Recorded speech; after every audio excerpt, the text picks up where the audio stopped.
반갑습니다. 이번 시간에는 통계적 추정에 대해서 배워볼 건데요.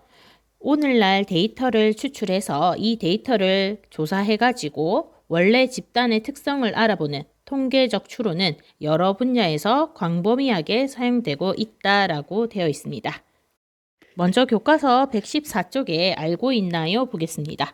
x의 평균과 x의 분산이 주어졌을 때 y 값에 대한 평균 분산 표준 편차를 구해보았습니다. 실제로 구해보면 y의 평균은 y가 2x-1이기 때문에 이것은 전체 원래 x의 평균에다가 2배 해서 1을 뺀 거랑 같다라고 했죠.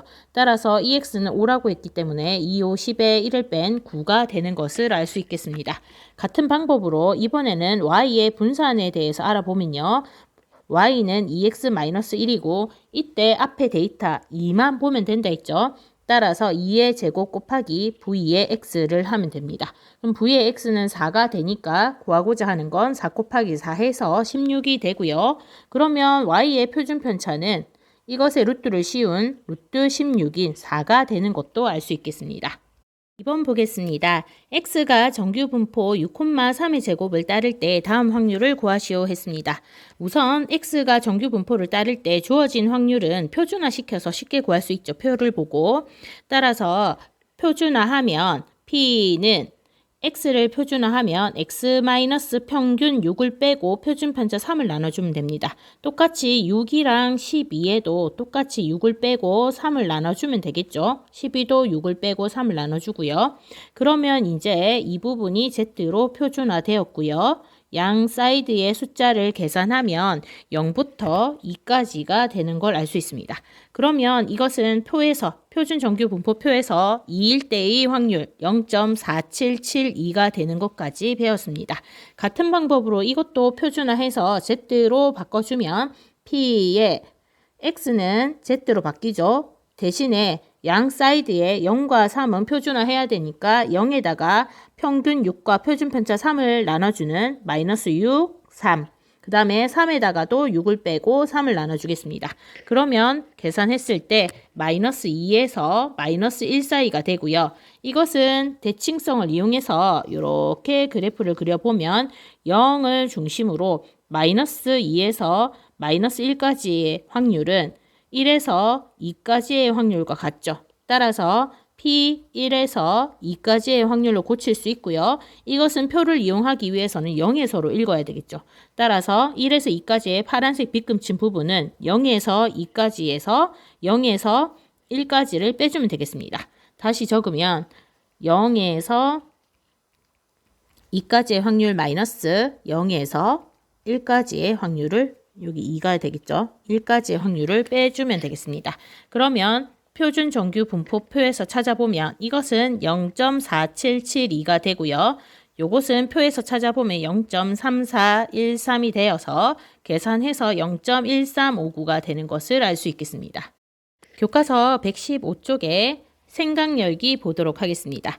우리나라 고등학교 학생들의 1년 동안 미술관을 방문한 횟수를 조사할 겁니다. 이 조사에서 대상이 되는 사람은 누구입니까? 우리나라 모든 고등학생이 되죠. 우리나라 모든 고등학생이 조사 대상이 됩니다. 그러면 이 대상이 되는 사람을 모두 조사하게 되면 생길 수 있는 문제점은 뭐가 될까요? 시간이 많이 걸린다. 또 조사하는 사람의 비용도 들죠. 따라서 비용도 많이 든다. 자, 그러면 이런 문제점을 해결하기 위해서는 어떤 방법들이 있을까요? 그것이 이번 시간에 배울 통계적 추정인데요. 전체를 조사하기 힘들 때 일부분만 표본으로 뽑아서 그거를 보고 전체를 추측하는 것. 그것이 통계적 추정의 방법이 되겠습니다. 자, 글이 깁니다. 가볍게 읽고 넘어가겠습니다. 통계조사에서 조사의 대상이 되는 집단의 전체를 모집단이라고 합니다. 그리고 조사를 하기 위해서 모집단을 일일이 다 조사를 못하니까 뽑은 일부분을 표본이라고 합니다. 다시 말해서 전체 집단 모집단에서 전체 조사를 하기 힘들어서 일부만 추출해서 뽑아놓은 것을 표본이라고 합니다. 이때 표본에 포함된 대상의 개수를 표본의 크기라고 합니다. 표본으로서 100명을 뽑았으면 표본의 크기가 100이 되고요. 200명을 표본으로 뽑았으면 표본의 크기는 200이 되겠습니다. 모집단에서 표본을 뽑는 것을 추출이라고 합니다. 예를 들어서 위 생각열기에서 우리나라 모든 고등학생이 모집단이 되고요. 이 모집단에서 임의로 500명을 뽑았다라고 하면 500명은 학생이 표본이 되고 표본의 크기는 500이 된다는 말이 되겠습니다. 어느 고등학교 학생들의 평균 키를 알고 싶을 때 이 학교에 다니는 모든 학생의 키를 조사하면 평균 키를 알 수 있는데 이렇게 모집단 전체를 조사하는 것을 전체 조사, 전수조사라고 합니다.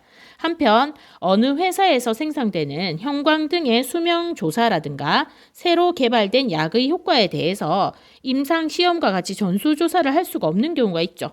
왜 그렇습니까? 형광등은 수명 조사를 하게 되면 그 형광등은 수명 조사하고 난 다음에 쓸 수가 없죠. 약도 마찬가지입니다. 먹고 나면 팔 게 없습니다. 따라서 이런 시험에 대해서는 전수조사를 할 수 없습니다. 이럴 때는 모집단의 일부를 선택해서 조사하고 그 결과를 가지고 모집단의 성질을 추측하기도 하는데요. 이와 같이 조사하는 것을 표본조사라고 합니다. 일반적으로 전수조사는 표본조사보다 시간과 비용이 많이 듭니다. 따라서 조사 자체를 할 수 없는 경우도 있기 때문에 현실적으로는 전체 조사를 하기보다는 표본조사가 널리 이용되고 있습니다. 다시 정리하면요. 전체를 조사하는 예로는 우리나라에서 인구주택 총조사나 농업 총조사 등이 있고요. 표본만 조사하는 예로는 앞에 말한 형광등의 수명 조사처럼 폼지의 검사나 여론조사가 있습니다. 자, 전수조사의 장점은 특정 사항에 대해서 정보를 정확하게 얻을 수 있는 대신에 단점은 비용과 시간이 많이 든다는 것입니다. 반면에 표본조사는 비용과 시간은 절약되지만 만약에 표본을 뽑았을 때 제대로 뽑지 못해서 모집단을 대표하지 못하는 잘못된 통계를 가지고 올 수 있다는 단점이 있겠습니다. 문제 1번 보겠습니다. 어느 여론조사 기관에서는 투표권이 있는 특정 지역구 유권자를 대상으로 지지하는 국회의원 후보자를 알아보기 위해서 1000명을 뽑아 조사하였다. 이랬습니다. 이때 모집단과 표본을 각각 말하시오 했습니다. 전체 모집단은 무엇입니까? 투표권이 있는 특정 지역구의 유권자가 되겠죠. 다시 말해서 특정 지역구의 유권자 전체가 모집단이 되겠습니다.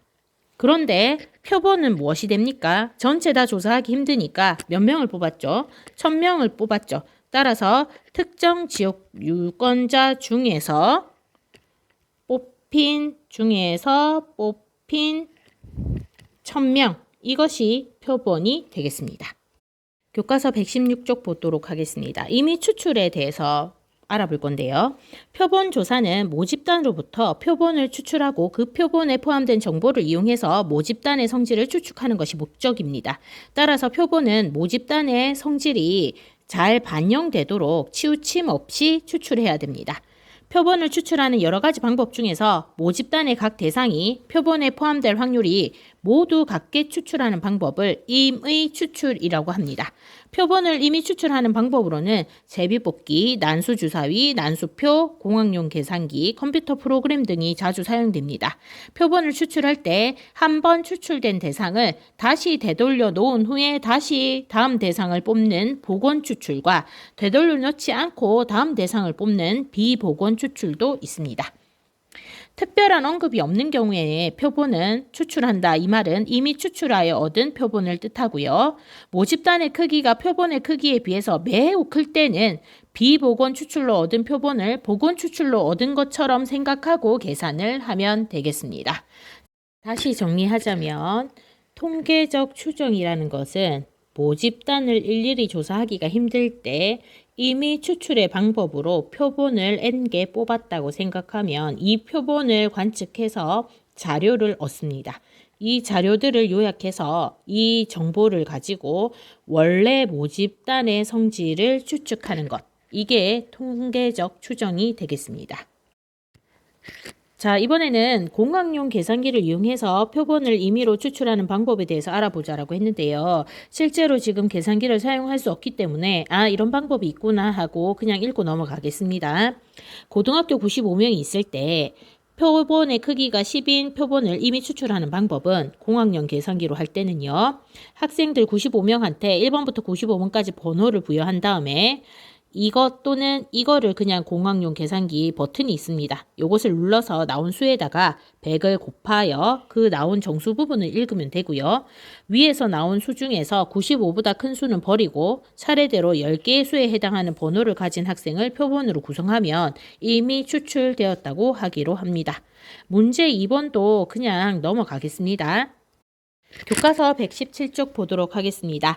모집단에서 조사하고자 하는 특성을 나타내는 확률 변수를 x라고 할 때요. x의 확률 분포를 모집단의 분포라고 합니다. 이때 확률 변수 x의 평균, 분산, 표준 편차를 각각 모집단의 평균이니까 모자를 붙여서 모평균, 분산도 모집단의 분산이니까 모분산, 모표준 편차라고 하고 기호로는 이렇게 나타내겠습니다. m, 시그마 제곱, 시그마. 그런데 여기에서 모집단에서 이미 추출한 크기가 n인 표본은 크기가 n이니까 개수가 n개를 뽑았다는 말이 되겠죠. 그럼 이렇게 뽑힌 n개의 표본에 대해서 n개에 대한 평균을 표본의 평균이라 해서 표본 평균이라 하고요. 표본 n개를 가지고 분산을 구한 거를 표본의 분산이라 해서 표본 분산. 그 다음에 표본에 대한 표준 편차를 구한 것이 표본 표준 편차라고 하고 기호로는 지금 요거랑 구분되게 하기 위해서 x바 이것이 표본 평균, 그 다음에 s의 제곱 이것이 표본 분산, 그 다음에 표본 표준 편차는 s라고 되겠습니다. 자, 조금 헷갈릴 수 있는데요. 모집단의 평균, 분산, 표준 편차는 이미 우리가 알고 있는 거고요. 표본을 뽑은 거에 대한 평균, 분산, 표준 편차는 x의 평균, 그 다음에 표본 평균이 x바고요. 표본 분산은 s의 제곱. 그 다음에 표본의 표준 편차는 s가 되겠습니다.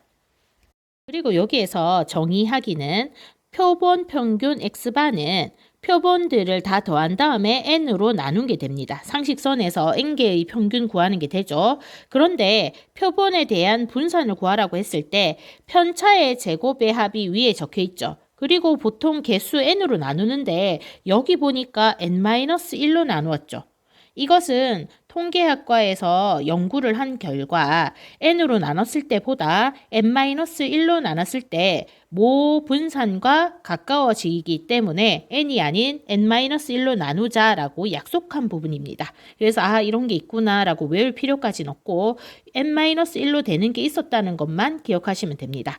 그런 다음에 표본 표준 편차는 이렇게 표본 분산의 루트를 씌운 게 되는 거 요까지만 아시면 되겠습니다. 모평균 m은 우리가 알지 못하죠. 이 모집단에 대한 성질 중에서 평균인 모평균은 알지 못하는 상태에서 임의로 추출한 표본을 가지고 모평균을 추측해야 됩니다. 따라서 모평균 m은 미지의 상수 모르지만 표본 평균 x바는 이미 추출한 표본의 관측값에 따라서 다른 값들이 나옵니다. 다시 말해서 n개씩 뽑을 때마다 평균 내면 뽑을 때마다 다른 평균이 나오겠죠. 따라서 표본 평균 x바 또한 뽑을 때마다 다른 게 나오기 때문에 확률을 가지는 확률 변수라고 할 수 있습니다. 자, 이제는 표본 평균의 분포를 살펴보고 표본 평균과 모평균 사이의 관계를 이용해서 추정하는 것까지 배워보도록 하겠습니다. 예를 들어서 어느 모집단에서 확률 변수 x의 확률 분포가 표와 같습니다. 표본 평균의 분포에 대해서 알아볼 건데요. 지금 보면 어느 모집단에서 1이 나올 확률 4분의 1, 2가 나올 확률 4분의 1, 3이 나올 확률 4분의 1, 4가 나올 확률 4분의 1이라고 했습니다. 이때 확률 변수 x의 모평균과 모분산을 각각 구하면요. 2분의 5와 4분의 5가 나오는 것도 알 수 있습니다.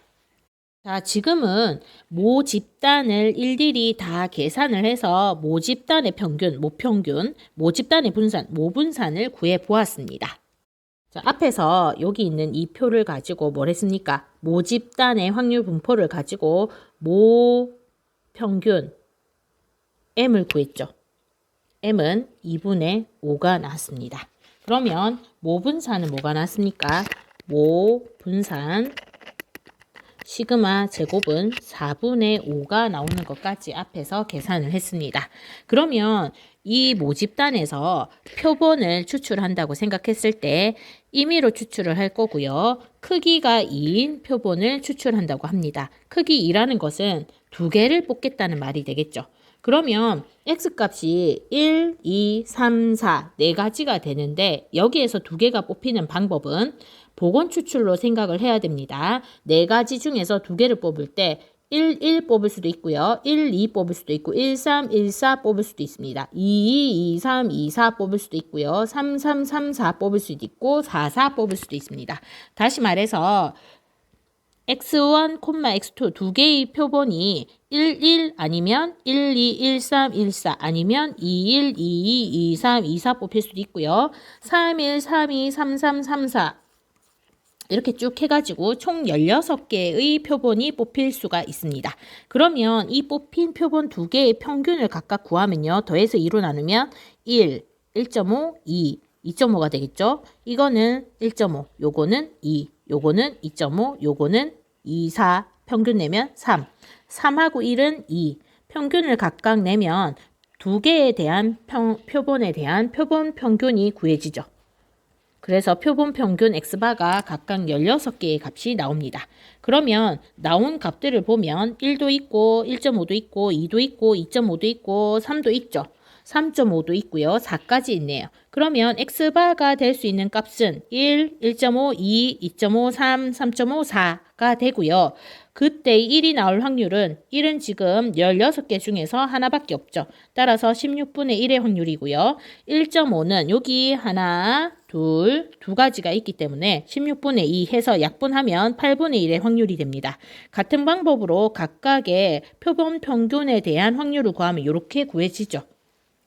그러면 위에서 요까지 구했습니다. 다시 말해서 모집단에서 두 개씩 표본을 뽑았을 때 그 두 개에 대한 평균값이 이렇게 나타났고요. 그 각각에 따른 확률이 나왔습니다. 그러면 표본 평균의 평균을 구하면요. 어떻게 됩니까? 표본 평균들의 평균을 구하면 이거 곱하기 이거 곱하기 이거 이렇게 곱해서 다 더하면 되니까 실제로 계산했더니 2분의 5가 나왔습니다. 그 다음에 분산은 어떻게 구하죠? 표본 평균의 제곱값 1, 1.5의 제곱, 2의 제곱 이런 값들을 적은 다음에 이거랑 확률을 곱한 거 여기에다가 평균의 제곱을 빼죠. 앞에 공식 2의 x제곱에 대한 평균에서 평균의 제곱을 뺍니다. 이렇게 적으면 헷갈리니까 x바의 평균의 제곱을 빼는 걸로 알 수 있겠죠. 실제로 계산했더니 표본 평균에 대한 분산은 8분의 5가 나오는 걸 알 수 있습니다. 자, 그러면 지금 이거를 왜 하냐면요.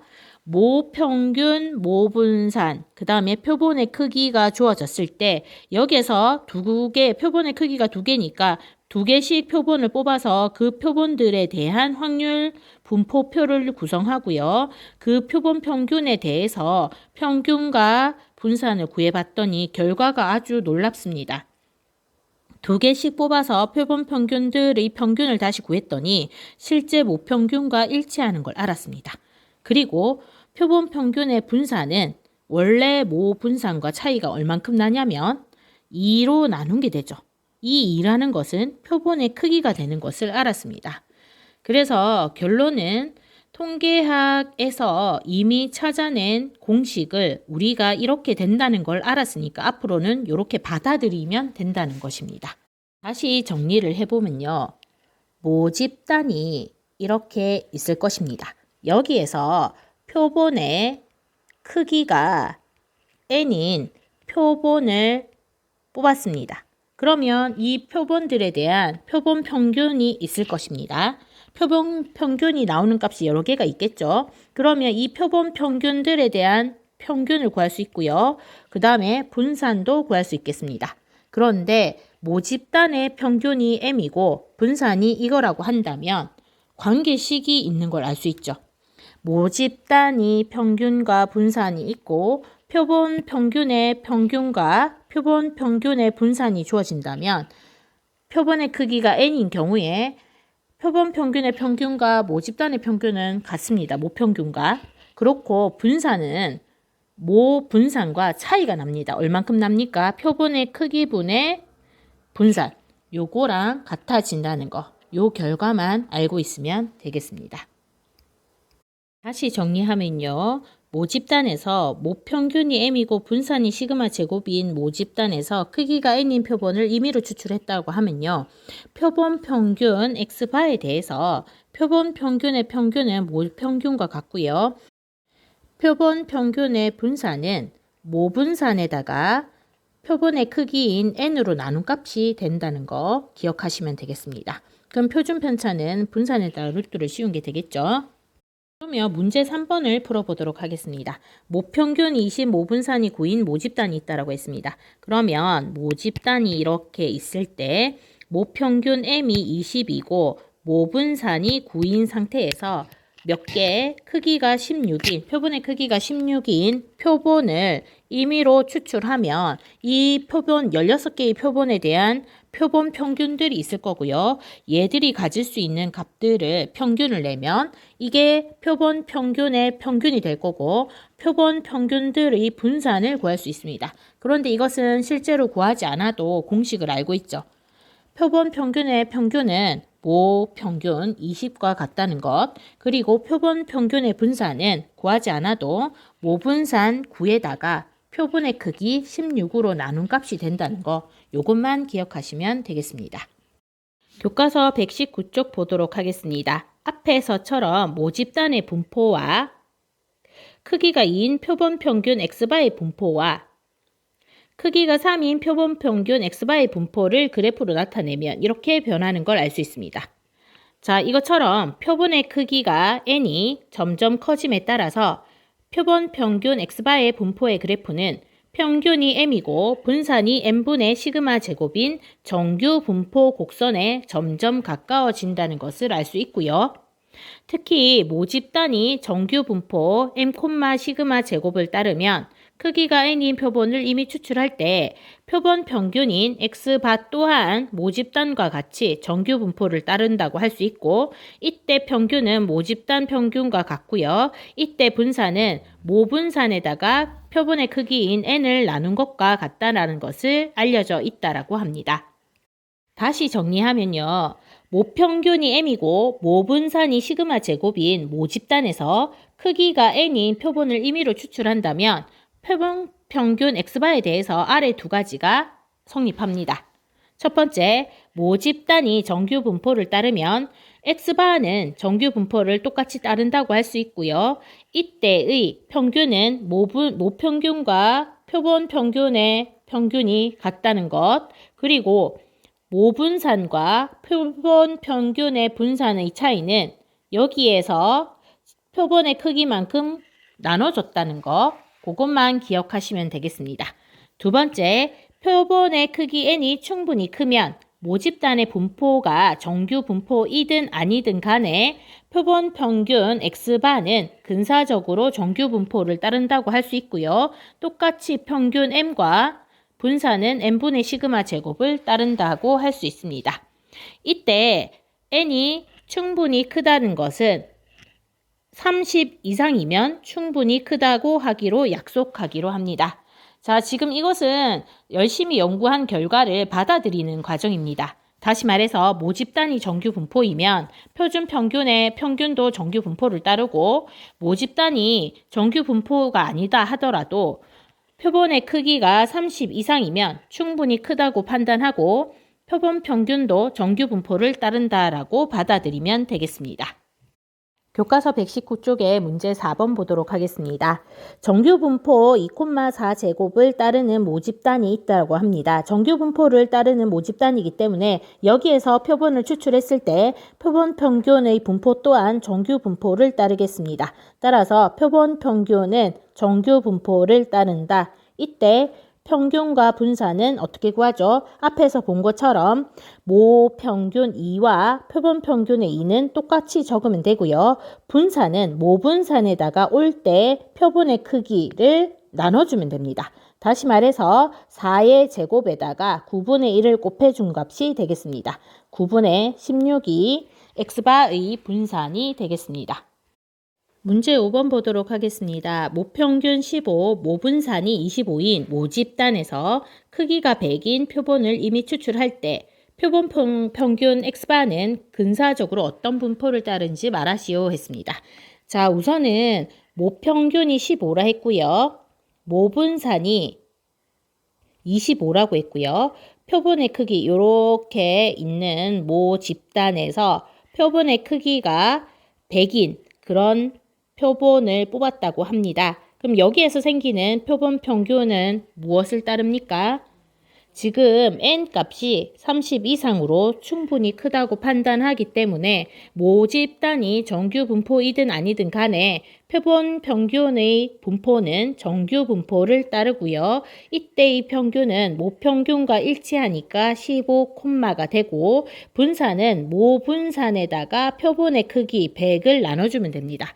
따라서 여기에 들어갈 것은 n분의 시그마 제곱이 들어가니까 100분의 25가 되고요. 계산하면 4분의 1이 됩니다. 따라서 이 자리에는 2분의 1의 제곱이 분산으로 들어가면 되겠습니다. 예제 1번 보겠습니다. 어느 도시에서 공용 자전거의 1회 이용 시간은 평균이 50분, 표준 편차가 10분인 정규 분포를 따른다고 합니다.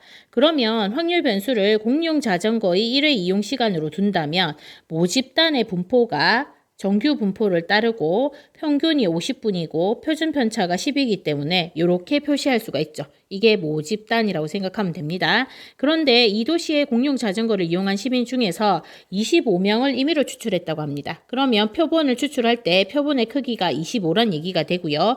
이때 뽑았던 사람 중에서 1회 이용 시간의 평균을 내봤더니 다시 말해서 x바를 해봤더니 이 x바가 48분 이상 54분 이하일 확률을 물었습니다. 그러면 묻는 것은 p에 48보다 크거나 같고 54보다 작거나 같을 확률을 물은 게 되죠. 그러면 x바의 분포를 파악해야 되는데요. 모집단의 분포가 정규 분포를 따르기 때문에 여기에서 표본을 추출했을 때 표본 평균도 정규 분포를 따라서 가고요. 그 다음에 모평균과 일치하죠. 50. 그 다음에 모분산은 10의 제곱이면 표본 평균의 분산은 어떻게 합니까? 10의 제곱에다가 표본의 크기 25로 나눈 게 되죠. 그러면 계산했을 때 4니까 여기 2의 제곱으로 적어주면 되겠습니다. 자, 그러면 물은 이것을 어떻게 해야 계산할 수 있을까요? 이것을 표준화시키면 되겠죠. 그럼 표준화시킨다는 것은 x바에다가 x바의 평균 50을 빼고 x바의 표준 편차 2를 나눠주면 z가 되면서 표준 정규 분포를 이루니까 표에서 확률을 바로 찾아서 쓸 수 있겠습니다. 그러면 같은 방법으로 48에다가도 50을 빼고 2로 나눈 거랑 54에다가도 50을 빼고 2로 나눈 거랑 이렇게 표시를 하면 표준화가 되겠습니다. 실제로 계산하면 이 부분은 마이너스 1이고요. 이 부분은 2가 되는 것을 알 수 있죠. 자, 여기까지 풀이된 것이 여기 적혀 있습니다. 한 번 더 정리하면 1회 이용 시간을 확률 변수 x라 했을 때 x는 정규 분포 이것을 따르고 25명의 1회 이용 시간의 평균을 x바라고 한다면 이것 또한 정규 분포 이거를 따른다. 여기에서 25는 표본의 크기만큼 나눠준 게 되죠. 자, 따라서 이것의 확률을 구하기 위해서는 표준화를 해야 됩니다. x바에다가 평균 50을 빼고 표준 편차 2를 나눠준 값. 그래서 이렇게 표준화가 되었죠. 그러면 계산한 값이 이렇게 되고요. 이 확률은 표준화되었기 때문에 표준 정규 분포표에서 찾을 수 있습니다. 그러면 분리하면 이것은 어떻게 됩니까? 마이너스 1에서 0까지의 확률 플러스 0에서 2까지의 확률을 더하면 되는데요. 이것은 대칭성에 의해서 0부터 1 사이의 확률을 바꿀 수 있고요. 요것은 그대로 적었습니다. 그러면 표준 정규 분포표에서 답을 찾으면 1까지의 확률은 0.3414, 2까지의 확률은 0.4772, 두 가지의 확률을 합한 것이 답이 되죠. 문제 6번 보도록 하겠습니다. 어느 회사에서 생산하는 음료 한 병에 들어있는 칼슘 함유량은 평균이 12.34, 표준 편차가 2인 정규 분포를 따른다고 합니다. 그럼 이것 또한 모집단을 표시하면 음료 한 병에 들어있는 칼슘의 함유량을 X라고 두겠습니다. 그러면 모집단의 분포가 정규 분포를 따르면서 평균이 12.34가 되고요. 표준 편차가 2니까 분산은 2의 제곱이 되겠네요. 그런데 문제에서는 이 회사에서 생산한 음료 중에서 16병을 임의로 추출한다 했습니다. 표본의 크기가 16이란 말이죠. 그럼 여기에서 표본의 크기 16인 표본 평균 X바가 생길 거고요. 음료 한 병에 들어있는 칼슘 함유량의 평균, 이것이 X바가 되겠죠. 이 X바가 11.36 이상일 확률을 물었으니까 11.36보다 크거나 같을 확률, 이거를 계산하면 되겠습니다. 자, 그러면 우선 X바의 평균과 분산을 파악해야 되겠죠. 그러면 X바는 모집단이 정규 분포를 따르니까 X바 표본 평균도 정규 분포를 따르고요. 평균은 모평균과 똑같은 12.34인 걸 알 수 있고요. 분산은 어떻게 됩니까? 모분산에다가 표본의 크기를 나누면 되니까 16분의 2의 제곱이 여기에 들어가겠죠. 계산하면 16분의 4가 되니까 4분의 1이 되네요. 그러면 2분의 1의 제곱으로 분산이 들어가는 걸 알 수 있겠습니다. 그러면 문제에서 묻는 것은 11.36보다 X바가 크거나 같을 확률이 되고요. 이것을 풀 때는 표준화시키면 되죠. 따라서 여기에서 X바를 Z로 바꾸기 위해서는 X바에다가 X바의 평균인 12.34를 빼주고 X바의 표준 편차인 2분의 1을 나눠주면 되겠습니다. 그러면 11.36에도 똑같이 12.34를 빼주고 표준 편차 2분의 1을 나눠주면 되겠죠. 그러면 실제적으로 계산했을 때 P는 마이너스 1.96보다 크거나 같다. 이렇게 Z가 마이너스 1.96보다 크거나 같을 확률을 물은 게 됩니다. 그러면 이것은 그래프상에서 본다면 평균이 0인 표준 정규 그래프에서 여기가 마이너스 1.96이니까 이 확률을 묻는 게 되죠. 그러면 이 반쪽짜리 부분은 0.5라고 계산하면 마이너스 1.96에서 0까지의 확률에다가 0.5를 더해주면 되겠습니다. 따라서 다시 적으면 마이너스 1.96보다 크거나 같고 0보다 작거나 같은 확률에다가 0.5를 더해주면 되고요. 대칭에 의해서 이 확률은 0에서 1.96 사이의 확률과 같죠. 그러면 표준 정규 분포표에서 이 확률을 찾아보면 0.475가 되는 것을 알 수 있습니다. 그러면 두 값을 합한 0.975가 답이 되는 걸 알 수 있겠습니다. 마지막으로 교과서 152쪽에 창의탐구 돋보기 보도록 하겠습니다. 가볍게 읽고 지나가면 되겠습니다. 표본의 크기 n이 충분히 크면 모집단의 분포에 관계없이 표본 평균의 분포는 근사적으로 정규 분포를 따르는지 확인할 수 있습니다. 예를 들어서 평평한 면이 나올 확률이 0.6인 유짝 한 개를 차례대로 10번, 50번, 200번, 1000번 던져봤더니 평평한 면이 나온 횟수의 평균의 분포는 처음엔 이랬다가 이렇게 바뀌었다가 이렇게 됐다가 완벽하게 정규 분포 곡선을 그리게 되죠. 즉 던지는 횟수가 커짐에 따라 정규 분포에 가까워지는 것을 알 수 있겠습니다. 이하면 표본의 크기 n이 충분히 크면 문제 풀 때는 n이 30 이상이면 모집단이 정규 분포이든 아니든 간에 거기에서 표본으로 뽑은 거에 대한 표본 평균은 정규 분포를 따른다고 생각하고 문제를 풀면 되겠습니다.